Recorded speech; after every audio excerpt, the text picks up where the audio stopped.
Onward, Christian soldiers, marching as to war, with the cross of Jesus going on before. Christ the royal master leads against the foe. Forward into battle, see his banners go. Onward, Christian soldiers, marching as to war, with the cross of Jesus going on before.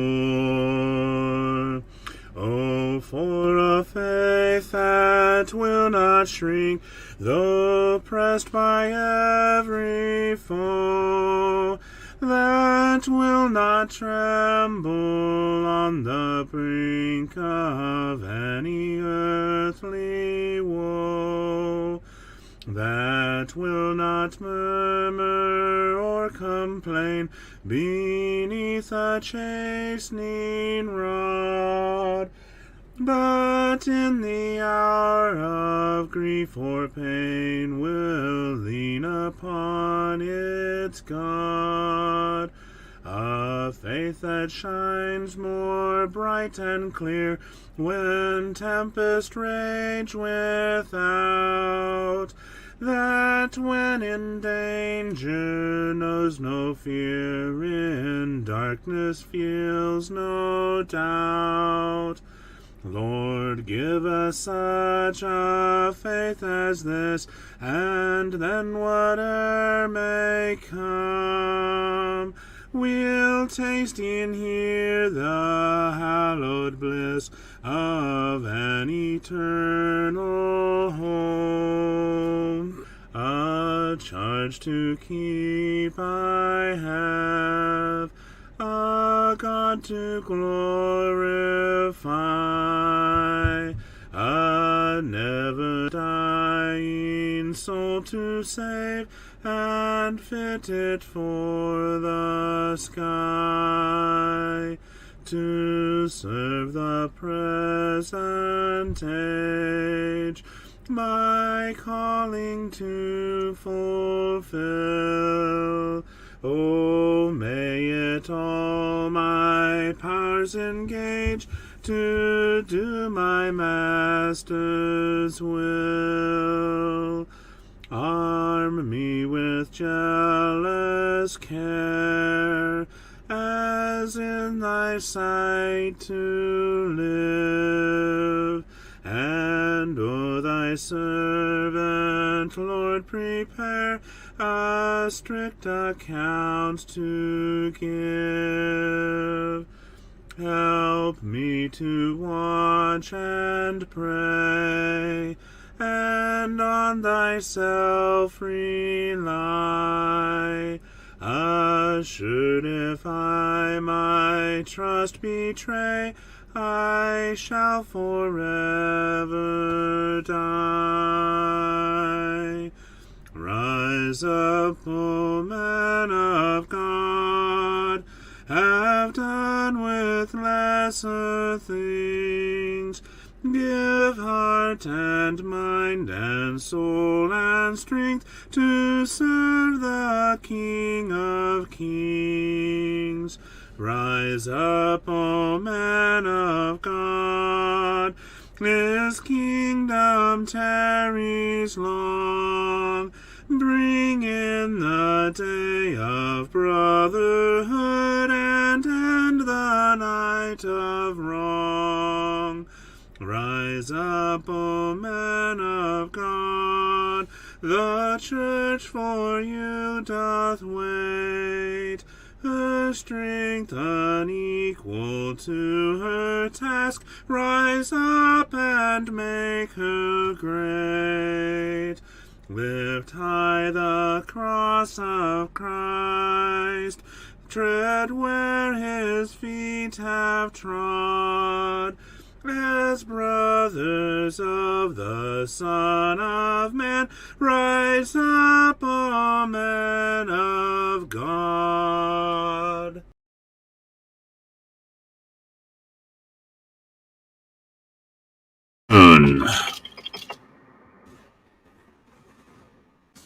Afternoon. At least I think it's afternoon. Bum, ba, bum, bum, ba, ba, dum. CJ got all those tagged in there. Even me. I don't know why he's tagging me. I'm sitting right here in front of you. Hello. O'Shea is out on another day labor adventure. He has those from time to time, and some of you may have been here during our morning devotion, or let us add to our faith devotion.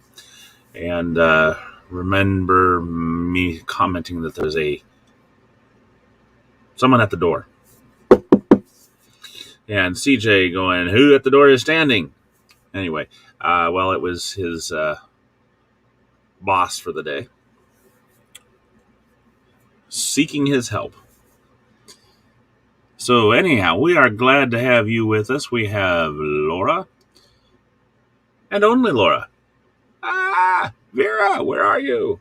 Reba, Darlene, Mary, Debbie, Gloria, Sean, Teresa. You guys forgot Teresa. Oh, nope. Ezra got Teresa. Good deal. Reba's not going to know what to do with herself. She's been tagged twice. So is Darlene. I can read to you. I know you'll listen. That's good.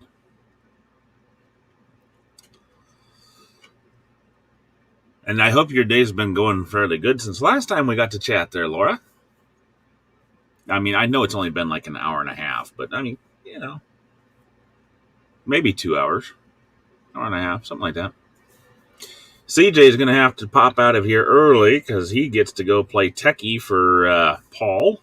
He's getting a lot of experience in the technological world of back behind the screen wizardry. Pay no attention to the man behind the screen. Man behind the curtain, I should say. You look real sorry, CJ.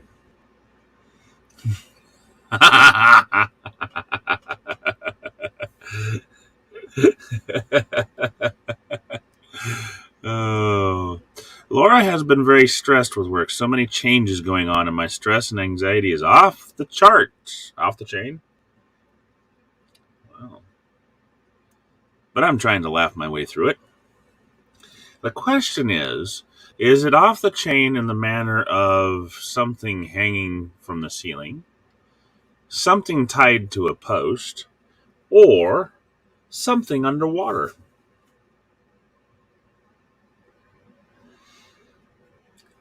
Stress on the chain under the water would be rising. Stress chained to a post would be level. If it was off the chain from the post, it would be level. Gone. Out of the world. Woo! And stress off the chain, something hanging from the ceiling, would be dropping.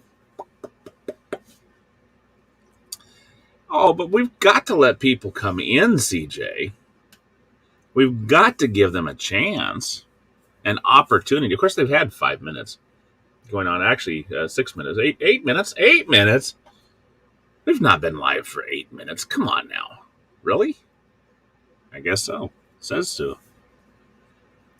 Well, if they come in, they come in. If they don't, they don't, right? CJ, you're being a little pushy.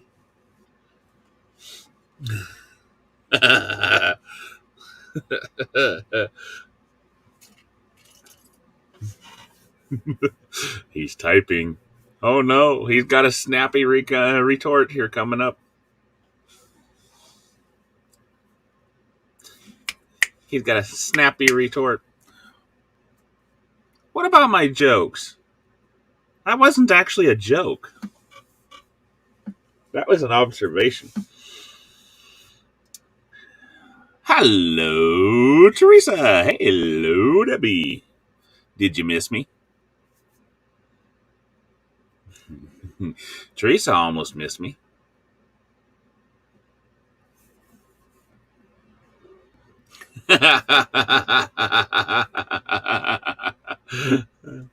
Oh, CJ, at least we made you laugh.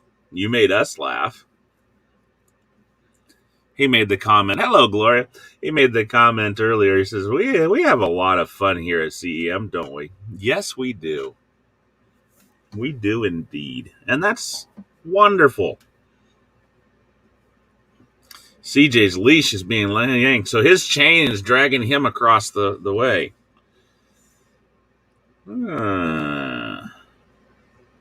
I'll answer that one later. What's up? The sky is up. Ceilings are up. Roofs are up. Gas prices are up.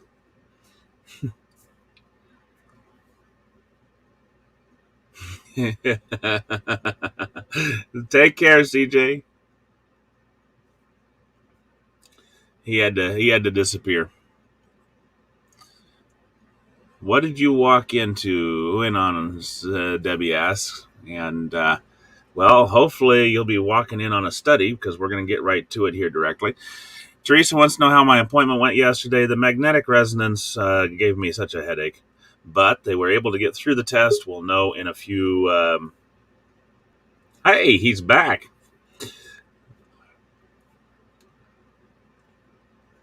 CJ, we are going to get into it. I just want to say hello, and he's got 3 minutes.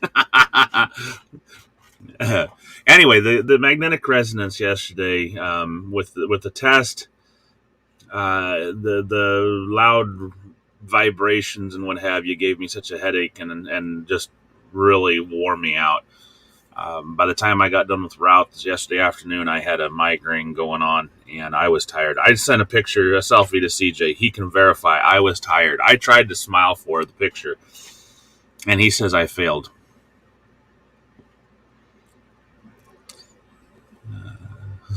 Gloria loves CJ. So do I. Debbie's uncle Frank had his procedure done at 10:30. No news yet on his results. Probably won't be for a couple of days, more than likely. They'll give him a preliminary, but probably. They didn't give me a preliminary at all. Hey there, Carol. Good to have you with us. O'Shea's out on day labor, as I've already stated. And for those of you who are coming in late, so you guys are stuck with me. We're going to be beginning Proverbs again. I don't know if he said anything about what he has intended next yesterday when he did his, but this is what I knew he was intending next, so he didn't communicate anything new to me. So here we are. We are headed into Proverbs, chapter 1. And remember, guys, there be gold in them hills. There be gold in them pages. Let's read Proverbs. Usually a lot of sleep, Carol. I will take ibuprofen just to kind of, because mine are mainly light. There's not a whole lot I can, but I do take ibuprofen. And that's gives me the quickest relief at this point in time. Yes, thank you. I'm working on it. I'm trying. It's down here. One of these years, it'll be as long as Dad's.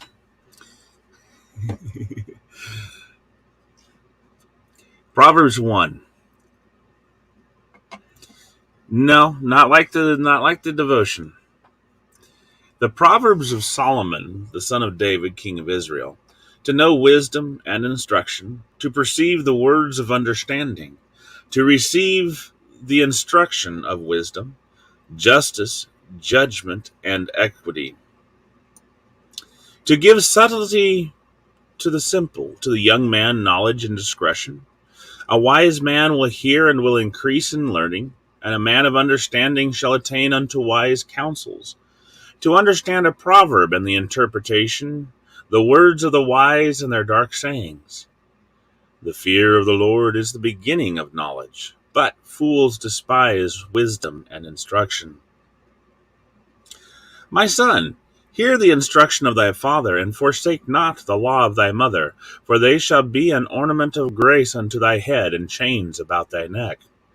My son, if sinners entice thee, consent thou not. If they say, come with us, let us lay wait for blood. Let us lurk privily for the innocent without cause. Let us swallow them up alive as the grave, and whole as those that go down unto the pit. We shall find all precious substance. We shall fill our houses with spoil. Cast in thy lot among us. Let us all have one purse. My son, walk not thou in the way with them. Refrain thy foot from their path. For their feet run to evil, and make haste to shed blood. Surely in vain the net is spread in the sight of any bird, and they lay wait for their own blood. They lurk privily for their own lives. So are the ways of every one that is greedy of gain, which taketh away the life of the owners thereof. Wisdom crieth without, she uttereth her voice in the streets. She crieth in the chief place of concourse, in the openings of the gates. In the city she uttereth her word, saying, How long, ye simple ones, will ye love simplicity? And the scorners delight in their scorning, and fools hate knowledge. Turn you at my reproof.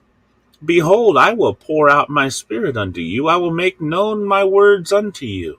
Because I have called, and ye refused. I have stretched out my hand, and no man regarded. But ye have set at naught all my counsel, and would none of my reproof. I also will laugh at your calamity. I will mock when your fear cometh. When your fear cometh as a desolation, and your destruction cometh as a whirlwind, when distress and anguish come upon you, then shall they call upon me, but I will not answer. They shall seek me early, but they shall not find me. For that they hated knowledge, and did not choose the fear of the Lord. They would none of my counsel. They despised all my reproof. Therefore shall they eat of the fruit of their own way, and be filled with their own devices. For the turning away of the simple shall slay them, and the prosperity of fools shall destroy them. But whoso hearkeneth unto me shall dwell safely, and shall be quiet from fear of evil. What are some nuggets that we can pull out of this one?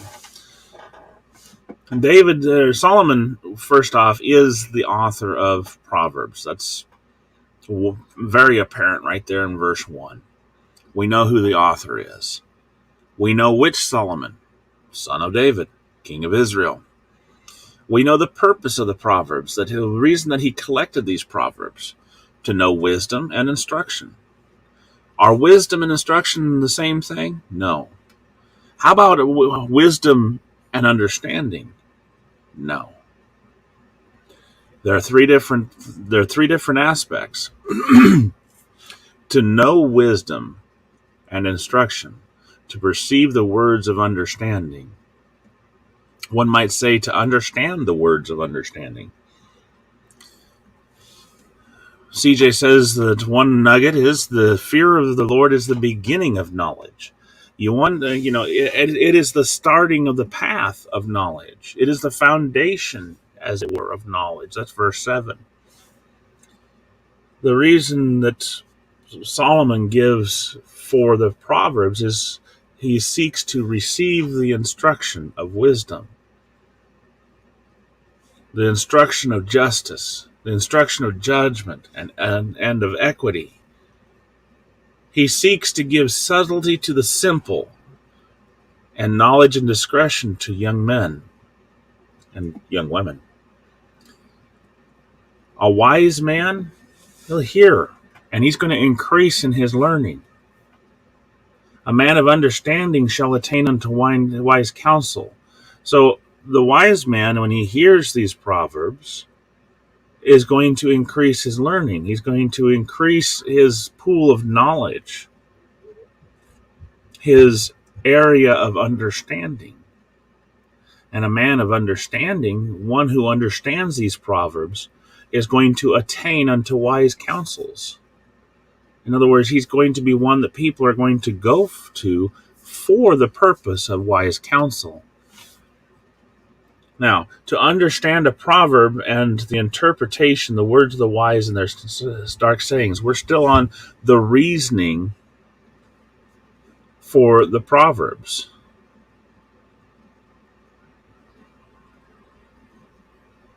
To understand the proverb, to understand the interpretation of it, to know the words of the wise and their dark sayings, dark being as in the idea that it's been hidden, that it's been shrouded in the sayings. The fear of the Lord is the beginning of knowledge. He starts off his Proverbs with this one jewel, this one nugget of gold. The fear of the Lord is the beginning, the foundation of knowledge.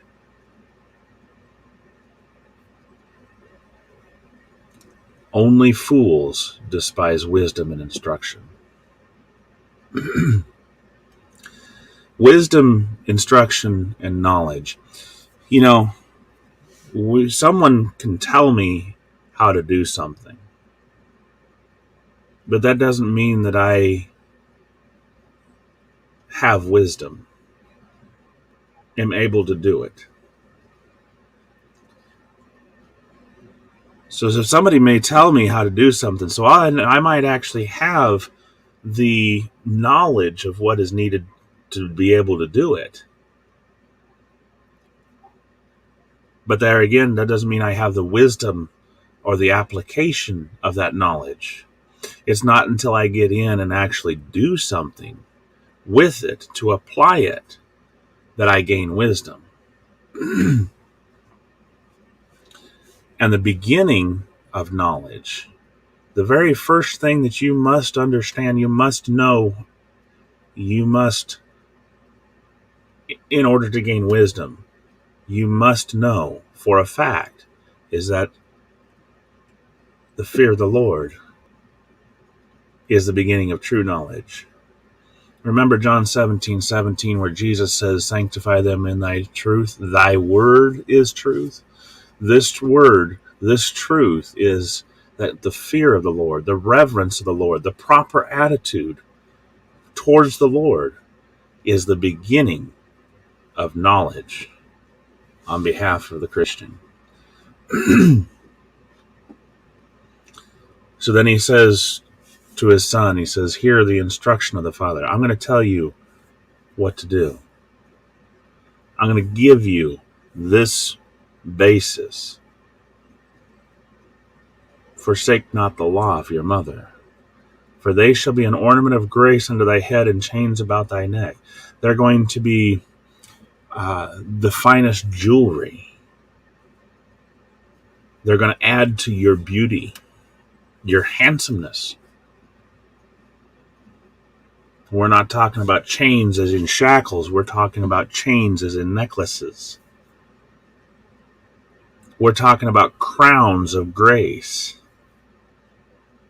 on your head. Wisdom and knowledge are definitely two different things. As is instruction, and it's part of what would be considered a trivium.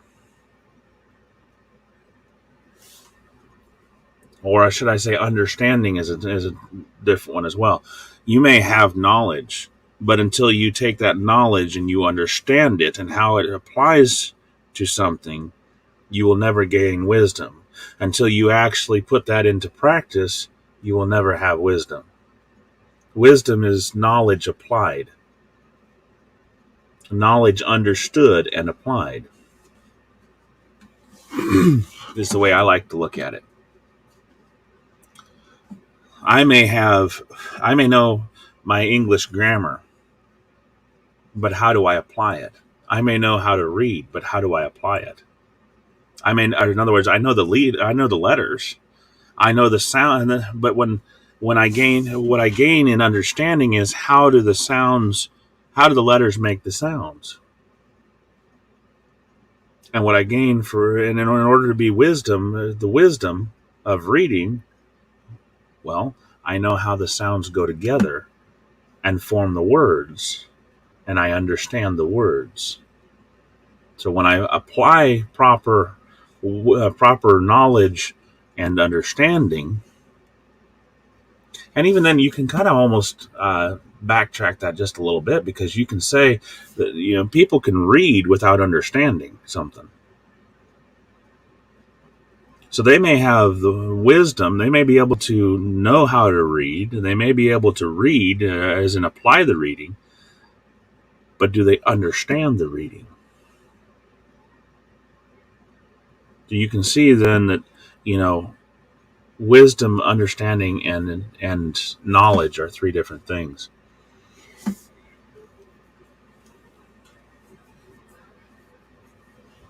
He talks in there about how wisdom and instruction, how the the instruction of your father and the law of your mother is going to keep you from evil companions. You too, CJ. You have a wonderful day. That's gold.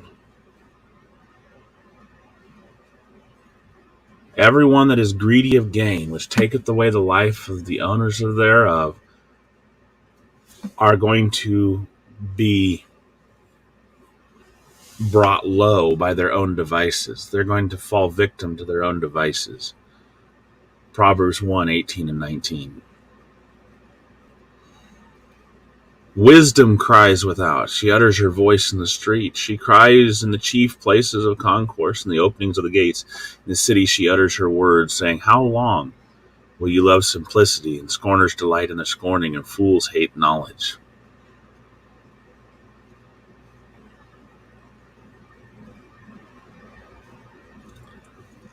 Wisdom, well, wisdom has long proclaimed warnings against actions that are contrary to the law of God, contrary to the way men should go. She's warned them that, hey, your actions are such that you're going to be destroyed if you do this, this, or this. And if you don't listen to the wisdom, she won't be listening when you cry for her. In other words, the school of hard knocks doesn't really have to occur if you listen to the wisdom of those who have come before and have tread the path you are on.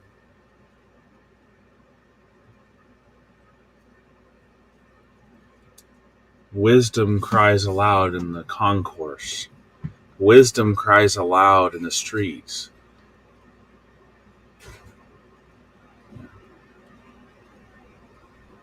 She cries in the gates.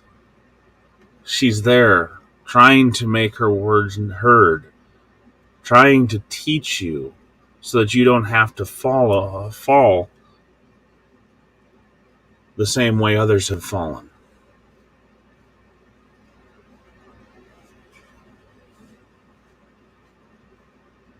But whoso hearkeneth unto me shall dwell in safety, and shall be quiet from fear of evil.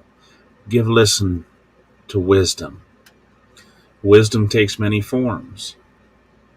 There's the practical wisdom of the farmer, the old farmer, who's lived 50 years, 70 years, has tips and tricks and ways to show you how to do things. There's practical wisdom of, say, the butcher, the baker, the candlestick maker. We have practical wisdom of those who have lived life to their fullest and have already trodden down that path and been to the school of hard knocks. That's practical wisdom. Then there's the wisdom that comes that we can get through reading of many books. As you guys read in Ecclesiastes, Solomon said in Ecclesiastes 12, of the making of books there is no end. There's a lot of wisdom in those books. And I'm not talking just about self-help. One of my rules for the kids is when you go to the library, you get your books, a couple books for reading for fun. You get one book at least for instructing, for learning, for teaching you. Find something to learn about, whether it be history, character in history, whether it be some sort of, for like Amos, for example, for mechanics, O'Shea for gardening, or for artistry, or whatever. You look for something that's going to increase your skills, your knowledge, your wisdom. So don't just simply go to the library to read books for fun. Read books for learning as well. And then there's the wisdom that comes from reading and applying the Word of God. And that's something that's beyond what you can get from the other books. Wisdom takes many forms. Remember, there be gold in them pages. Thanks for joining us, and we hope that you've been edified and that you'll have a good day today. Really sorry that Hosea missed you, or that you missed Hosea and had to be stuck with me, but I'm glad that we were able to spend some time together. Remember again, there be gold in them pages. Have a great day. We'll see you then.